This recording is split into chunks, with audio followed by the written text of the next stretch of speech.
I'm intrigued by your story and the life lesson related to your mountain climbing. Do you mind digging into that? No, it's fine. It's actually fine. So it was several years ago, I was asked to direct a film and follow at that point in time, the oldest North American to climb Mount Everest, Werner Berger. And then my cinematographer was John Greiber, who's an Emmy Award-winning cinematographer. And I said yes to the gig because, hey, I got to go to Mount Everest and direct a film. I mean, why wouldn't you want to do that? Well, it turns out that directing the film was the most insignificant, least important part of that entire adventure. So I spent 42 days in what they call the Khumbu, which is the area basically between Kathmandu and Mount Everest. So you basically disconnected from virtually all technology other than an emergency satellite phone. That literally was all that you had. And the mountain really tends to get into your head. And it's very much like that scene in Star Wars where Luke asks Yoda when he goes into the cave, what am I going to find in there? And the answer is only what you take with you. That's exactly what this is. And there were several times on the mountain where I didn't know I was going to make it. And the people we were traveling with, Alpine Ascent, which is probably one of the best climbing people. I got to interrupt you. So, like, legitimately, we're not just exaggerating, because I really want to be there with you. And when you're explaining this, you're on this mountain, and there were times when you said that you weren't sure you're going to make it. Does this mean you wanted to throw in the towel? Does this mean you thought you weren't going to live? Or did it mean that you just wanted someone to take you back down? Like, what does that mean? See, we'll start with your third thing first. No one takes you back down because everyone's going forward. If you go back down, you're kind of on your own till you get back to Kathmandu. So, good luck with that. So your choice is, I guess, to stop and stay where you are or move forward. But I never thought I was going to die. But on our trek, there was another trekking group that someone did die on one of the days we were in the same camp together. So people do die. But we were coming out of the Tame Monastery, and we were trekking across this large piece of mountain. And without any exaggeration, the ledge was about this wide, and on this side was a 2,000-foot drop, and on this side was this mountain that even billy goats couldn't get up. And it took me back to when I was 7 years old, and I was trapped on the side of a mountain, and my uncle had to come up and get me.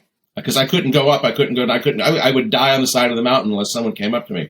And I thought of all the things in all the world to be faced with something that happened, 40 some years ago, and cold sweats. I didn't know if I could go forward. And I decided that I was going to go forward.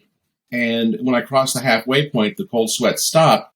But it was one of those moments, and everyone that goes to Mount Everest has a moment like that, because it's just, using the vernacular, it's you, God, and your emotions. Whatever you take with you is what's there. And I think the mountain brings up stuff that you may not otherwise understand. I also learned to, pee and poop in a hole in the ground and having two ladies standing in front of me, protecting me from other people seeing me. So the other side of Mount Everest is kind of funny. But I only went to Basecamp only. It was 17,500 feet because I was not designed to go to the top, and that was going to be my cinematographer and Werner. And they did make it, so that was great, and we didn't know they would make it. And if Werner died, we would have captured that, and they don't bring bodies back from Mount Everest. Once you're up in the icefall and above, you just kind of stay there. But on the way back, the second time the mountain really threw something at me was a short version of a long story. I went right. The Sherpani ladies that I was with went left. Didn't know they went left. So for 12 and a half hours, I didn't see another soul anywhere. And I'm in Nepal, somewhere near Mount Everest, going downhill, having no idea what's what. And it was so interesting because it was just like, no one knows where I'm at. I can't reach anybody. All I have was in my backpack, and I keep going downhill. And it turned out to be a day that changed my life forever, because when you ask yourself the question, is this all that I am? And am I satisfied with that? And in that exact moment, I knew the answer was yes, this was all that I am, and I am satisfied with it. But the all that I am has the opportunity to grow by leaps and bounds, and there was no fear. I spent, like I said, 12 and a half hours later, I reached another village. I figured if you keep going downhill, you're going to see something sometime. There were the Sherpani ladies sitting on the side of a bridge waiting for me. They had been there for about 3 hours because, of course, they moved faster than I did. But it was a trip that changed who I was forever. And yet, very much like Dorothy and the Wizard of Oz, I didn't have to go to Mount Everest to find out who I was. And that was probably the biggest lesson. I could have learned it in the living room. I just didn't believe what the world in these United States was telling me about who I was and what I could do. Okay, you're getting deep, and I appreciate it, but I want to get all surfacey on you because I'm intrigued about this. So you're 12 and a half hours alone. I mean, I can really, like, you took me there with you. I'm really picturing everything that you went through. I'm sure you went through wondering how it was going to end up and probably crying here and there. I would be. You're saying that all you had to do is keep going downhill. Now, I agree with you that if I was being logical, I'd say keep going downhill, and eventually you've got to get to the bottom, somewhere or something down there. But you could also have bumped into a chasm. You could have also gotten past something you couldn't navigate. I mean, that had to be going through your mind as well. Like, on one hand, you're being logical to salve yourself, like, so you don't go nuts. All I got to do is keep going this way, and there's going to be civilization. But you also probably not only imagined that you could run into something you couldn't get around, you probably bumped into a few things that were challenging to get around when you were by yourself. Is that good or bad speculation? No, that's fair. Because some of the bridges I had to cross, no one in their right mind would cross. Right? They're like, two strings, a piece of tape, and a prayer. But the thing that I hung on to was the trail that I was on looked relatively well traveled. I didn't know that it was, but it looked relatively well traveled. Again, the trail is in the middle of kind of the jungle. Again, it's only about this wide, but I can see that it's not overgrown. So someone at some point in time has traveled here. No clue, no concept what I was going to see around the next corner. I literally did just have to put faith that if I kept going down, I would make it somewhere and find someone. Because again, going down, you're going to find something's going to be at the bottom of down. So it was freakishly weird, but then it became very, very comfortable in knowing that no matter what happened, I was good. And I don't know that that's the same feeling that people have when they're faced with, their own mortality or something like that. Because I didn't think I was going to die, but if I did, I think I was going to be okay with that because I had found that place. Good answer. And backing up to the bridge that was this wide that took you back to when you were 7, when your uncle got you down. How long was that? Like you said, when you were halfway, the cold sweat stopped, but how long? It was probably, on that one, it wasn't a bridge. It was the side of a mountain. It had to be probably at least 40 or 50 yards.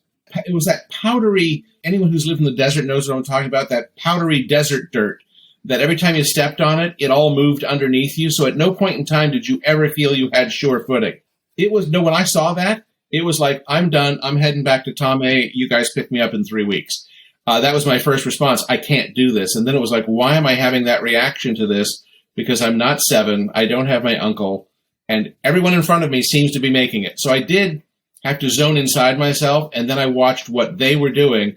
And I basically copied them. And that's how I got myself assurance that I could make it across. All right. I'm glad you clarified that, because when you're telling the story and you said, when I got halfway across, my cold sweat stopped, I thought, okay, it's 10 feet long. He took 3 steps and came down, because you said it's 2,000 feet looking down, 20 stories. And there's no handrail. This isn't like being at the local mall. There's no glass partition to save you. Just listening to the story, testicles definitely retracted 3 inches at that point. No, I mean, my God, like in my gut, I mean, my God. And you tell it so calmly, but it's only because now it's a story for you. But I know there was a lot going on for you. Well, and when I got to Basecamp, I didn't know I was going to make it. I seriously didn't, because as much as I trained, I was not trained enough to do that. And every day that we'd start out and every day that we'd wind up, there were like 16 or 20 people that were climbing the mountain, and then other people. I was dead last. And do you know what it's like every single time you head out to know that you are the worst, you will never make it, and that you are always going to be dead ass last? And what happened was, we were at a monastery. It was called Ferice, and some people came over to me and said, we just want to tell you something. And I said, what? I said, we think you're the reason why we think we can make it to the top of the mountain. I go, why? It's like, because you have never given up. Because there are times it was light outside, they were all having dinner, it was dark, and I came in camp. So it was interesting to find that even being dead ass last, the impact I had by just being me and not giving up gave other people that were much better off than I was in the ability to climb and trek. I was their symbol of, I can make it too. If he can do it, I can do it. So no matter whether you're last or first or somewhere in between, sometimes that doesn't matter, the effect you're having on other people. And that was probably one of the other biggest lessons that I got out of that whole trip. It's a great perspective. We're self-conscious when we're last. I mean, growing up athletically or whatever, I was often or usually that last kid, school, whatever. Definitely between me and the Down syndrome girl being the final one picked for kickball. I mean, what can I tell you? And we don't know. I mean, these people let you know how you impacted them. You would not have thought that had they not shared that. And now you have the realization that wherever you're at being yourself, you can impact somebody positively. That's right. Like I said, that was just an amazing moment. And when I made it to, when you go into Basecamp, you kind of come over a little rise and you're on this shale mountain and you can see Basecamp in the distance. And it's like, oh, there it is. It's sort of like the end of a hike. Oh, I can make that. Well, that was still like 3.5 miles and you're on this shale mountain and it's very unstable. And when I got to Basecamp, I broke down and cried because I didn't think I could do it. And Basecamp was my top of Mount Everest. That was another lesson. Not everyone has to go all the way to the top. Your top may be a different size. And you need to be happy with, if you've done 100% and you've reached your top, celebrate that. It's not well, I can't make it the rest. No, you made it all the way to here. Be happy with here. So like I said, it was a trip that maybe didn't change me, but brought out all of who I really was, possibly since birth. But it reconfigured the way I thought about my entire life up to that time. This has been Jeff Stearns, Connected Through Cars.